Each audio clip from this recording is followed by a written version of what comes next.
স্বাগতা দি, সৌরভ দত্ত বলছি সংবাদ দর্পণ থেকে। আজকে আশা ভোসলে আমাদের ছেড়ে চলে গেলেন। তা আপনি পঞ্চকন্যা অনুষ্ঠানে সায়েন্স সিটিতে একসাথে প্রোগ্রাম করেছেন রাসাজির সঙ্গে, এবং হ্যাঁ আশাজির 4 বোন 1 ভাই ছিলেন এবং ভাইঝিও ছিলেন। হ্যাঁ রিদানাজি ছিলেন, উনি ছিলেন। হ্যাঁ, সকলে ছিলেন। সেই মঞ্চেতে আপনিও উপস্থিত ছিলেন এবং গান করেছেন। হ্যাঁ সেদিনের একটা আলাদা অভিজ্ঞতা আপনার মনের মধ্যে হয়েছিল এবং অনেকবার আপনার আশাজির সঙ্গে দেখাও হয়েছিল। অনেক অনেকবার ওনার সঙ্গে ওই ফাংশন ছাড়া অনেক, মানে ওনার সঙ্গে আমার আহ, বহুবার। এবং সব থেকে বড় কথা হচ্ছে যে জানি না এই মুহূর্তে, মানে আমি তো এক্ষুনি আমি একটা ওয়ার্কশপে ছিলাম, আমি এক্ষুনি জানলাম আহ বলে যে যেন সেই আহ, পাথর দিয়ে কেউ ধাক্কা দিয়েছিল আর কি। আহ, উনি মানে উনি লতাজি আমার আমার কেন সারা পৃথিবীর আহ, মানুষকে যে মেলোডি কুইন আর কি, মানে এরা মেলোডি সম্রাজ্ঞী। হ্যাঁ, তো সেই মেলোডি, আমাদের দুর্বলতা হচ্ছে গান। আর আশাদির সঙ্গে আমার যোগাযোগের মূল যেটা হচ্ছে, আমি ওনাকে নিয়ে যে গানটা লিখি, সেই পলাশ প্রিয়া গানটা আমি রেকর্ডিং এর আগে ওনাকে হাঁটুতে ওনার হাত রেখে, মানে মাটিতে বসে উনি চেয়ারে, আমি ওনাকে শোনাতে পেরেছিলাম। ওখানে রাঘব ছিল একটা কোনো একটি বড় ক্লাবের অনুষ্ঠান, সেখানে উনি এসেছিলেন।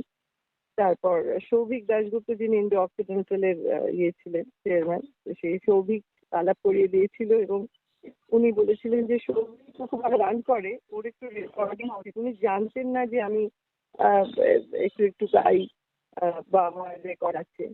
তো আমি সৌভিক আমার সম্পর্কে বলতে যখন যায়, আমি মুখ চাপা দিয়েছিলাম। আমি বললাম যে এদের কাছে শিশুর মতো থাকতে হয়। উনি বলেছেন যে ওর একটা রেকর্ড হওয়া উচিত। উনি ভেবেছেন আমি প্রথম গান বাজনা শুরু করেছি। এটা যে কত বড় কমপ্লিমেন্ট আমার কাছে, যে উনি অ্যাপ্রুভ করেছিলেন যে এই মেয়েটার একটু, তোমরা একটু গান রেকর্ড করো না। তখন আমি পলাশপ্রিয়া গানটা লিখি এবং ওনাকে শোনাতে পারি। এই একটা আরেকটা আমার একটা শাড়ি ওনার খুব পছন্দ হয়েছিল, একটা ক্রিম রেড পাড় বলে, আমাদের বম্বেতে এরকম শাড়ি পাওয়া যায় না। আমি সেই প্রায় 6 মাস 7 মাস সারা কলকাতা ঘুরে সেই শাড়ি আমি ওনাকে পৌঁছে দিতে পেরেছিলাম। কত স্নেহ, কত স্মৃতি। যখন দেখা হয়েছে তখন প্রণামের থেকে উনি বেশি আমাকে জড়িয়ে ধরে কত আদর পেয়েছি। আমি তো কি বলবো, লতাজি আশাজির নখের যোগ্য। কখনোই ভাবিনি যে আমি কখনো ওদের সঙ্গে দেখা হবে, ওদের কাছে পা ছুঁতে পারবো, আশীর্বাদ পাবো। আর আজকে সেই, মানে শারীরিক ভাবে দেখতে পাবো না, কিন্তু উনি তো থাকবেন। আমি প্রতিদিন প্রতিদিন লতাজি আশাজি আমার আমার একাকিত্বের সঙ্গী, আমার প্রতিটি প্রহরের সঙ্গী। মানে একটা সাংঘাতিক জায়গা। তবুও ওই আছে দুঃখ আছে মৃত্যু। এক্ষুনি বলছিলাম আমার ক্লাসে যে তবু অনন্ত জাগে, ওরা অনন্ত। আশা বুঝলে অনন্ত, উনি চিরদিন, যতদিন গান বাজনা থাকবে ততদিন আশা বুঝলে থাকবে আমাদের কাছে। আমরা এটা নিয়ে বেঁচে আছি গো।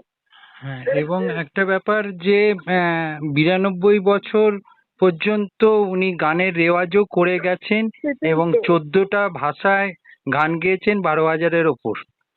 হ্যাঁ, এটা আমাদের কাছে একটা অমূল্য সম্পদ বলতে পারি। একদমই, একদম। এবং আজকে আহ, উনি চলে গেছেন, আমাদের প্রত্যেকেরই খারাপ লাগছে এবং হ্যাঁ, আপনিও। এই প্রাথমিক ধাক্কাটা, এই তো ফিজিক্যালি যাওয়া, এই যাওয়া তো নয় যাওয়া। রবীন্দ্রনাথের ভাষা আছে না, এই যাওয়া তো নয়, এই যে যাওয়া নয়। উনি আজকে রাত্রেও আমি আশা ভোসলে শুনবো, আমি গত রাত্রেও আমি আশা ভোসলে শুনেছি। হ্যাঁ, উনি অসুস্থ হবার পরে আমার ভয় করছিল, না উনি কাটিয়ে নেবেন।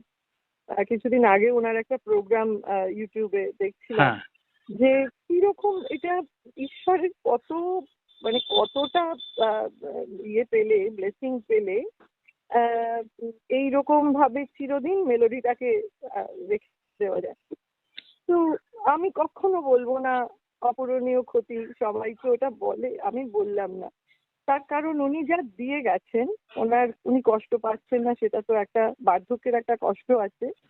কিন্তু না, উনি তো থেকে গেলেন, কিন্তু প্রাথমিকভাবে আমাদের তো ভীষণ আঘাত লাগে। আমরা যখন মা বাবাকে হারাই তখন কি এরকম বলতে পারি যে যাওয়া তো নয় যাওয়া? ওই জন্য এক্ষুনি ওটা বলতে পারছি না, কিন্তু ক্ষতি কিছু নেই, আমাদের পুরোটাই লাভ। ওনাকে জড়িয়ে থাকবো, আরো বেশি করে জড়িয়ে থাকবো।